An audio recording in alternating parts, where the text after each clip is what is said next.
Vacation can be an exciting time. The planning, the budgeting, the packing, and if you were to have children under the age of 5 joining you, there is that added measure to plan for. One can imagine the great deal of care and focus that would go into ensuring the safety of not only themselves, but the safety of their family.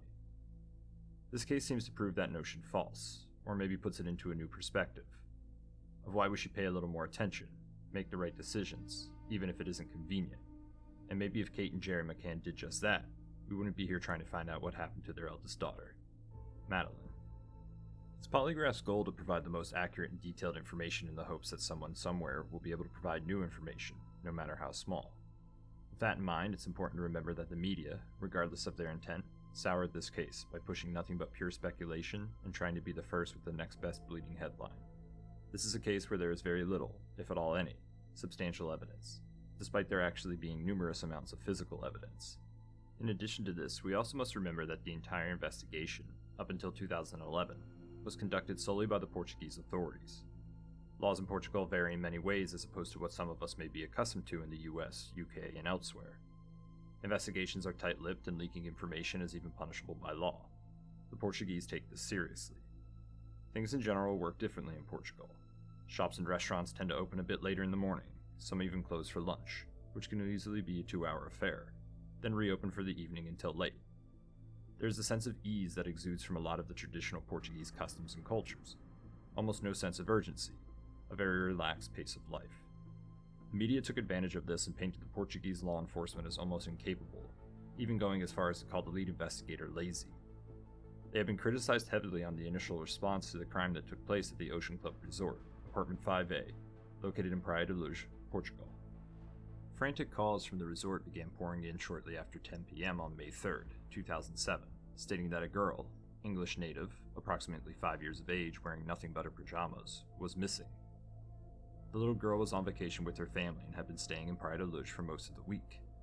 When police finally responded, they immediately began searching for the child, who had seemingly crawled out of her bedroom window, or possibly even more unimaginable, was taken. The girl was identified by her parents as Madeline McCann. When questioned about any information they could provide about their missing daughter, the McCanns had very little to give. They were out to eat for dinner on the other side of the pool at the resort's Tapas restaurant, facing apartment 5A, but out of view of the apartment to the naked eye. In fact, they had been at dinner most of the evening, from roughly 8 p.m. on. Each of them and their friends were checking on their children throughout the meal. They had done this on previous trips, and of course continued to do so on this trip.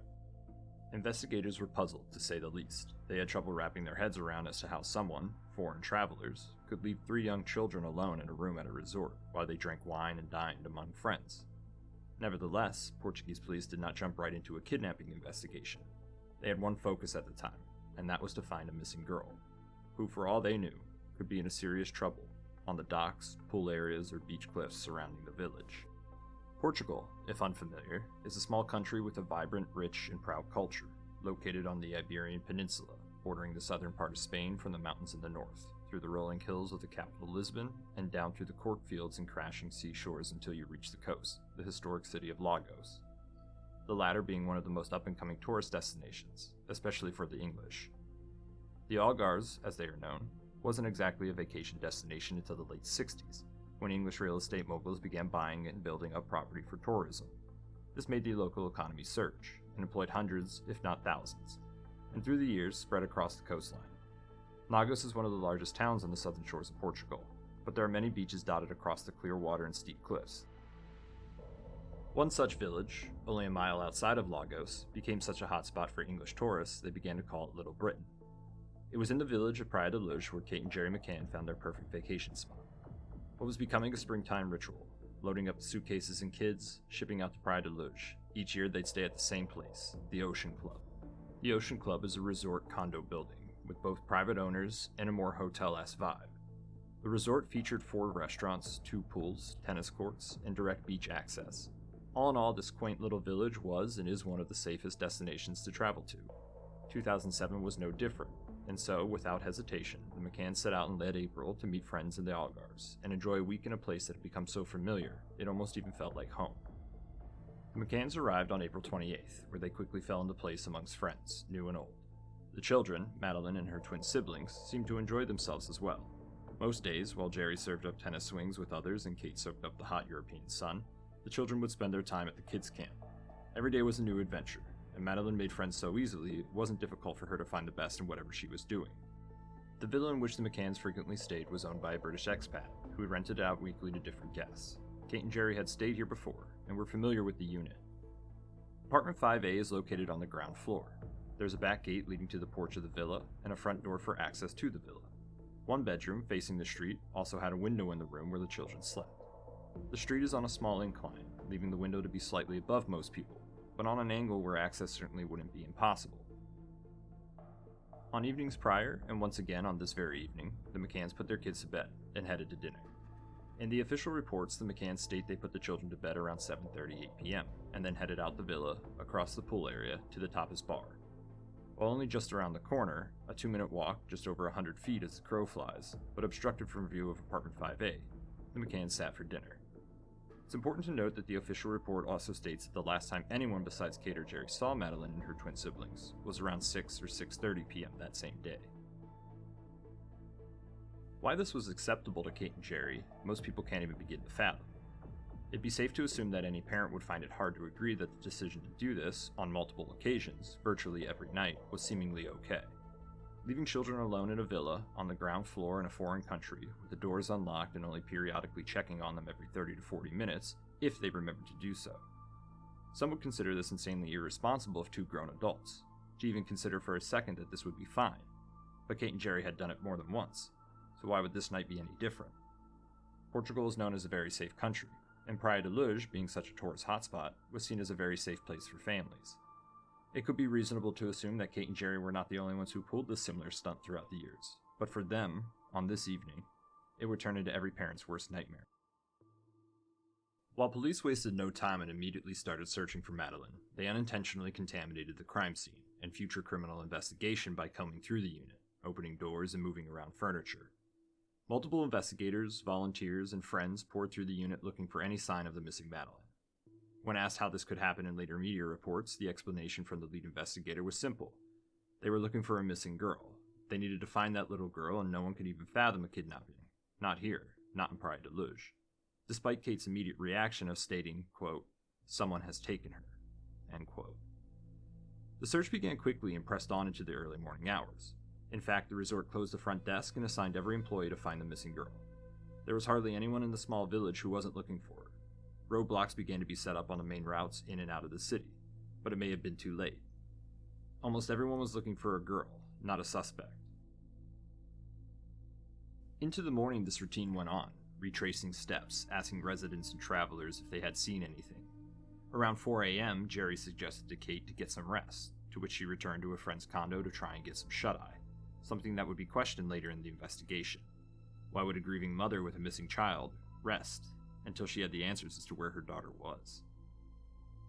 Every passing minute was crushing to the McCanns. It can be seen and heard in their interviews within the first few hours of Madeline's disappearance. Soon the minutes turned into hours, and then days. While the search for Madeline was fierce in its initial hours, it began to dwindle after close to a week due to lack of evidence and manpower, the quiet town of Praia de Luz falling back into its routine of entertaining guests and returning to business as usual. The teams canvassed and even used dive crews in the ports and beaches, but nothing was turning up. Boats rocked along the rugged coastline and sea cliffs looking for any sign of clothing or debris that would point them in the direction of a missing girl. But what was once a team of dozens began to dwindle to just passing patrols. What started as a search for a missing girl began slowly turning into a search for a criminal, and no one would be spared from the list of suspects. In order to get an idea of the exact timeline into the night of Madeline's disappearance, we want to break down the full report of the Tapas Seven, which is the name given to Kate, Gerry, and their 5 friends who dined at the Tapas restaurant that fateful evening.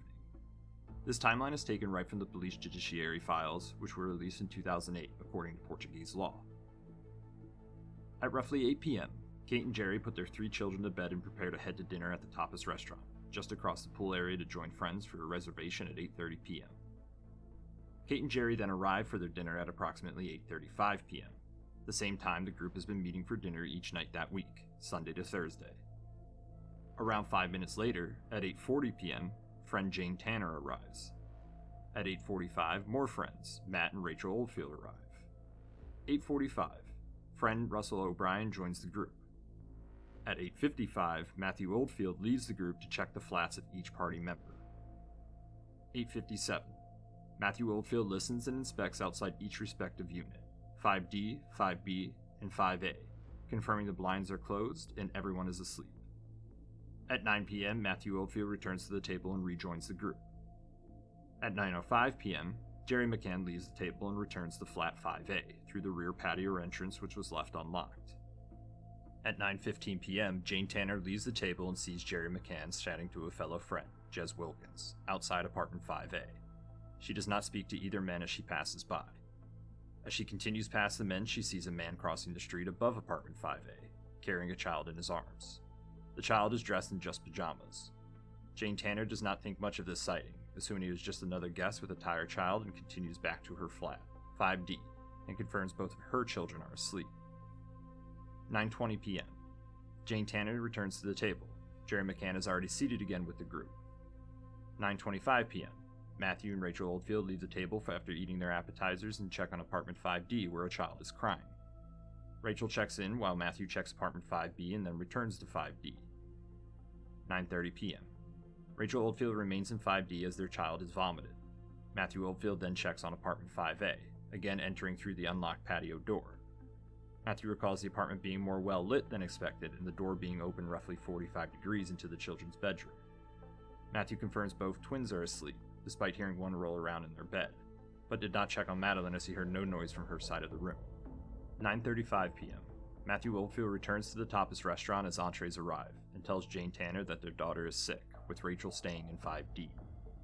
9:40 p.m. Jane Tanner leaves the table to return to 5D to take over for Rachel Oldfield in caring for their sick child. 9:45 p.m. Rachel Oldfield returns to the table to eat while Jane Tanner remains in 5D. 9:55 p.m.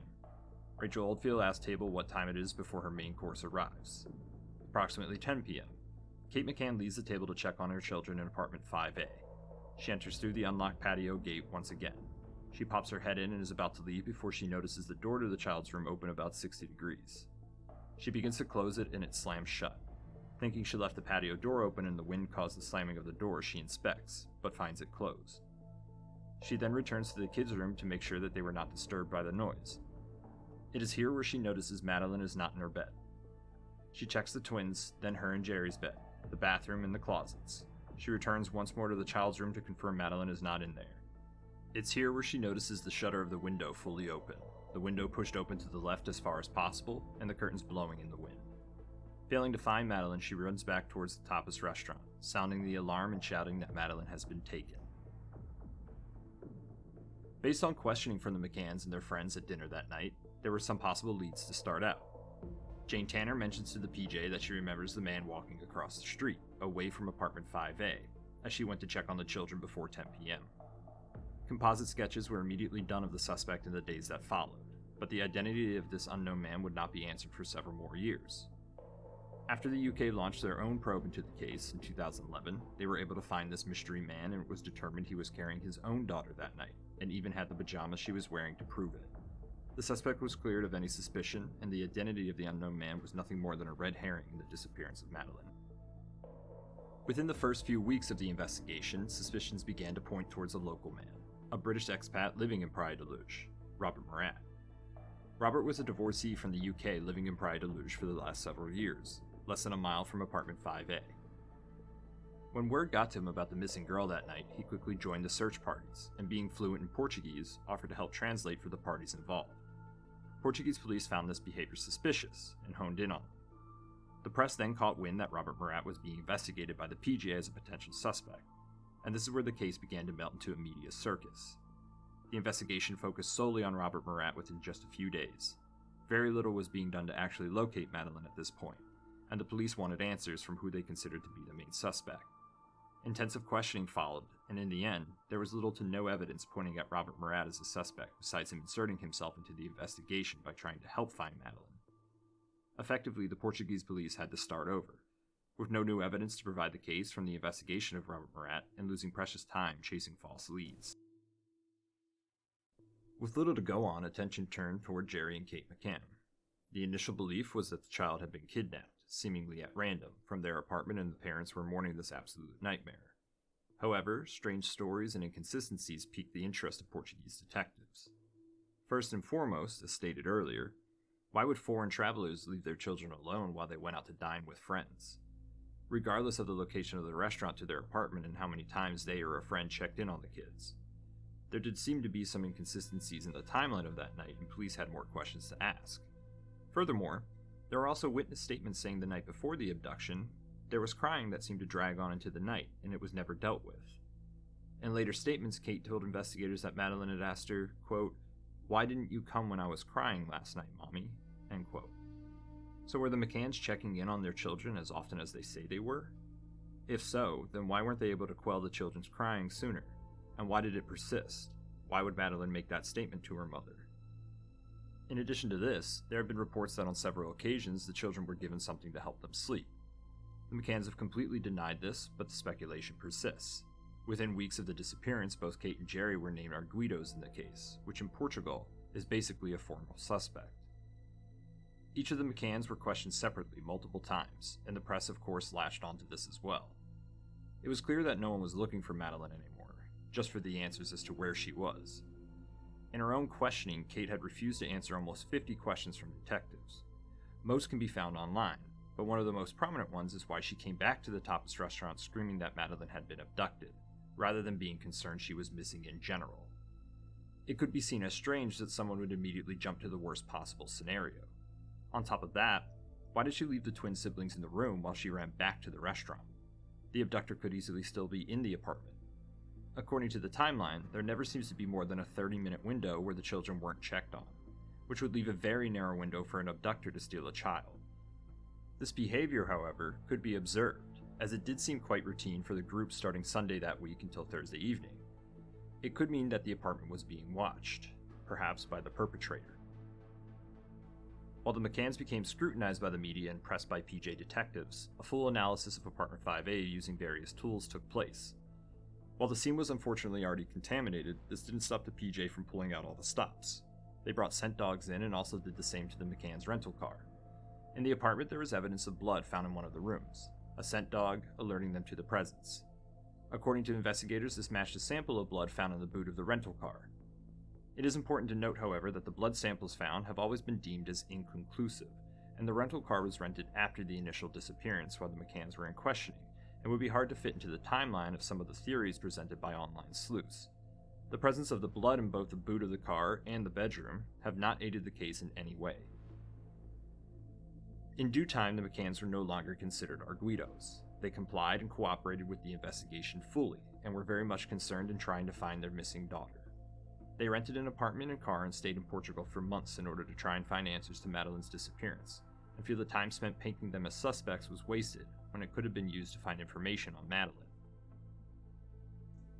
From here, the investigation was again back to square one. Evidence piled up, but seemed to do little to aid the investigation. Reports came into the hotline set up for information.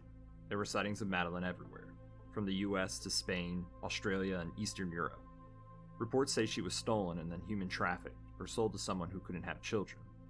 The tabloids would continue to paint Gerry and Kate as the only suspects, or point back to the man in pajamas seen carrying a child, the only suspect portraits in the case being plastered within the articles. But in the end, it just seemed everyone was grasping for straws. In time, the tabloids began to back off, and only every now and again an article would come across about Madeline, in attempts to keep it fresh in the public's mind. As stated earlier, the British government launched an investigation after the Portuguese police allowed them to do so in 2011. Evidence was reviewed and the apartment reanalyzed, but very little came from the probe. Only the man carrying his child was proved to be unrelated to the case, which in itself is both a positive and a negative to uncovering what happened to Madeline. Unfortunately for Madeline and her family, the years since her disappearance have come and gone. Little to nothing has been generated as far as leads or evidence since the first few weeks after the disappearance in 2007. The website, findmadeline.com, continues to remain active, with blog posts by Kate and Gerry. Birthday after birthday, holiday after holiday, the fond memories of a simpler time in their lives, and love notes written to and for Madeline shared for the public. It seemed things would remain this way, perhaps forever, with nothing to give any indication Madeline could ever be found. That is until a strange turn of events in 2020, which flipped the entire investigation towards a previously unknown suspect. In June of 2020, at the height of a global pandemic, German prosecutors held a press conference. In news that shocked not only the true crime community, but also the world as a whole, prosecutors stated they presumed Madeline to be dead, and her murderer was in custody for related crimes. All they needed to do was assemble the evidence to prove it. Due to privacy laws, only the first name and first letter of his last name were given. A one Christian B was arrested for several sexual assaults and rapes in the Algarve region as well as in Germany from December 2000 to June 2017. Christian B, later to be revealed as Christian Brueckner after the UK authorities let his name slip, lived not far from Praia de Luz off and on, and was living in the area of the Ocean Club in May of 2007.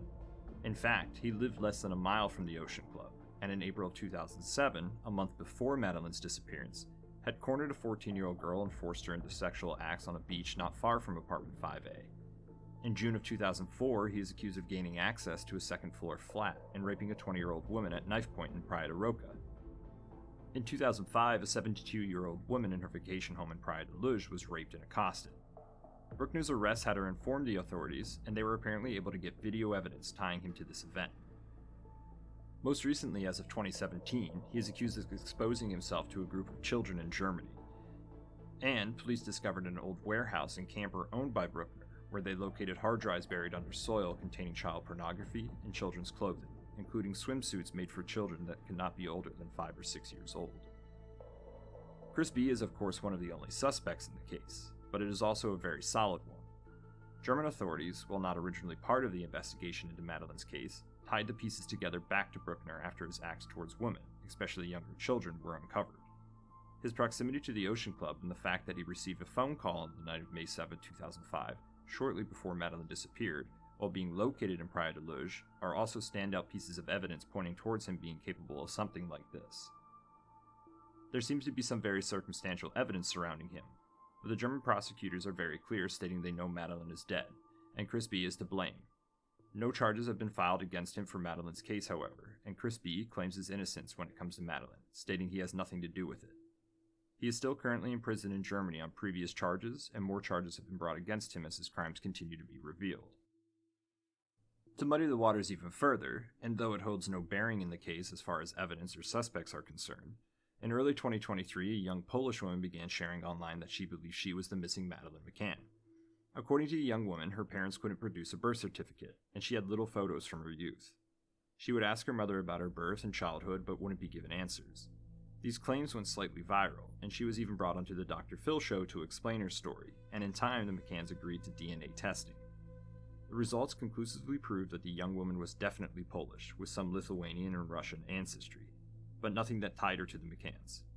Once again, another piece of the puzzle that seems to fizzle and then fade away. For a case that had been quiet and left with so many questions for almost 15 years before the year 2020, there does seem to be a resurgence in the case within the last half-decade. Of course, starting with the announcement of Chris Brueckner as a suspect in 2020, followed by the strange Polish girl looking to get attention from the case in late 2022, but also a strange development in May of 2023. A combined effort of German, Portuguese, and British investigators began setting up tents and formed search parties at a reservoir near the Algarve region. Authorities confirmed that the Ara Dam Reservoir was searched for 3 days in relation to the disappearance of Madeleine McCann, and some material was collected. While the dam was selected and prompted authorities to conduct such a large and thorough search, including digging up soil, diving into the body of the reservoir, and sifting through discarded debris, has never been directly made clear. Online sleuths still following the case present a number of different theories. Some say that the area was frequented by Brueckner, often referring to the location as a place he would use to get away and think.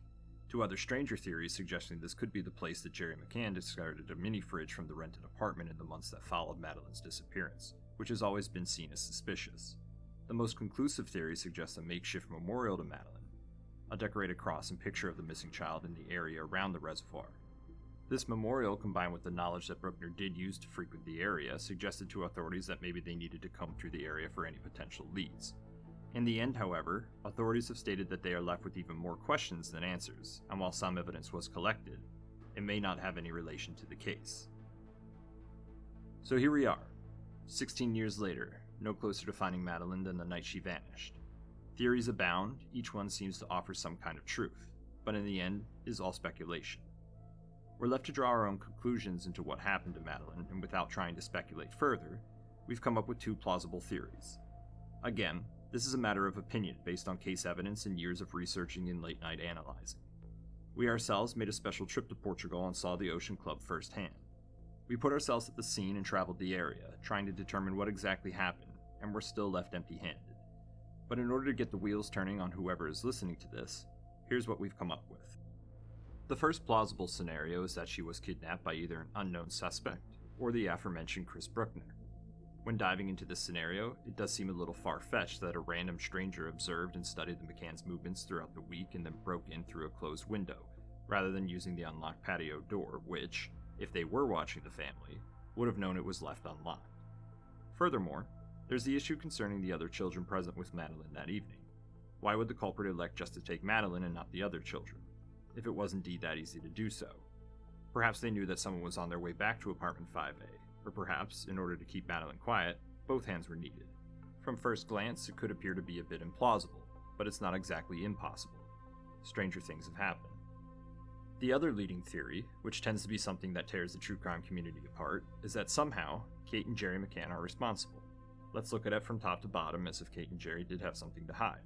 For starters, there is the reality that Gerry and Kate are partially to blame for the disappearance by leaving their children unattended, why they had drinks and food with friends.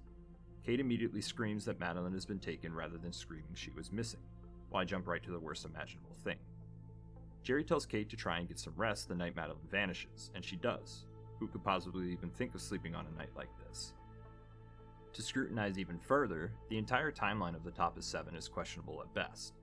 The group of friends getting up right after another returns to check on the kids again seems unnecessary. Why go to dinner together if you're never going to be at the table all together at some point?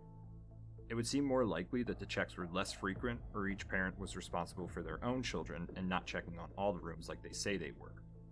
We're looking at an hour-and-a-half timeline between the group arriving at 8:30 p.m. to Kate alerting all the friends at 10 p.m. In that hour and a half, we're led to believe that they check on each apartment 4 to 6 times. Again, why would that be necessary? Once every 20 to 30 minutes seems sufficient, but if you're so concerned, why leave your kids alone at all? Even stranger, in the days following the vanishing, Kate McCann carried around Madeline's favorite stuffed animal, Cuddle Cat. She can be seen clutching the plush toy in interviews and news conferences, but before clinging to the toy, she washed it. Why would you wash the toy of your missing child? Again, our goal isn't to paint the McCanns as suspects, or disregard their feelings about their missing child. We believe Kate and Gerry's emotions, as well as their loss, are indeed very real, and we're not looking to take anything away from the main investigation. However, if something were to happen to Madeline that wasn't intentional, perhaps too much sleeping medication or a tragic accident as some online sleuths suggest, the McCanns would have lots to lose. They are both prominent doctors in the UK, and accidentally endangering one of your children would not go over well. But the tears and the pleas to bring her back would indeed be very real. Having said all this, the most important thing to take away here is that both the Portuguese authorities and British authorities have cleared the McCanns of any involvement in this case, and all this is just a lot of what-ifs. It's also important to remind everyone that Christian Brueckner, is currently on trial in Germany, with prosecutors saying after he's tried for his previous crimes that he will then be tried for Madeline's crime. We'll have to wait and see what evidence turns up. But, in the end, all we can do is let the authorities continue their investigation and hope for some sort of breakthrough. In such a publicized case like this, the tiniest scrap of information is torn apart and made to seem like it would be the missing link that will solve this case, but we just keep waiting. The recent developments have really led us a lot closer to getting an answer, but we've been holding our breath for 16 years. It's hard to say if we'll ever get an answer as to what happened in apartment 5A that fateful evening, but it is our hope that someone comes forward or something is found that can close this case. The McCanns and the world wait for that closure, and until then, Polygraph investigates.